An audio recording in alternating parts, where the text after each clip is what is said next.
I totally forgot that this actually happened, but Field and Stream magazine, one of the leaders of outdoor brands probably ever, went defunct a few years ago and was purchased by country music stars Eric Church and Morgan Wallen. And I don't know Morgan Wallen, if I'm even saying that correctly. Is it Morgan Whalen or Morgan Wallen? Okay. You are.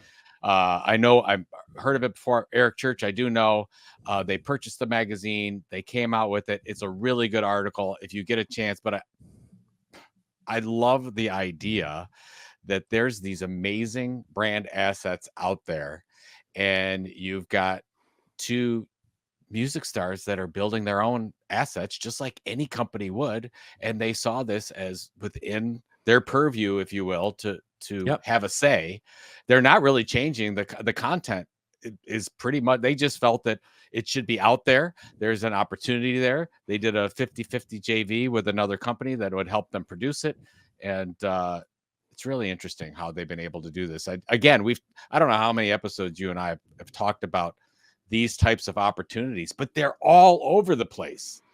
It's almost like when I realized that Shaquille O'Neal had owned the rights to Elvis Presley and David Beckham and Playboy. And when you realize that there are some really savvy business owners that look at brands out there and say, well, this could be an amazing asset. And a lot of the brands that you and I work with just don't think that way. And I think this is another reminder that there are huge opportunities out there. It's what happens so often is that businesses forget that it's not just marketing and content and advertising technology that has been commoditized, right? So many other parts of business have become democratized, commoditized, whatever. In other words, things like manufacturing, I read a statistic, whether it was, it was a year or so ago, that 90% of the costs of manufacturing have now come out, right, with technology. And so if you want to manufacture a product, it is so much easier these days than it was even 5, 6, 7, 10 years ago.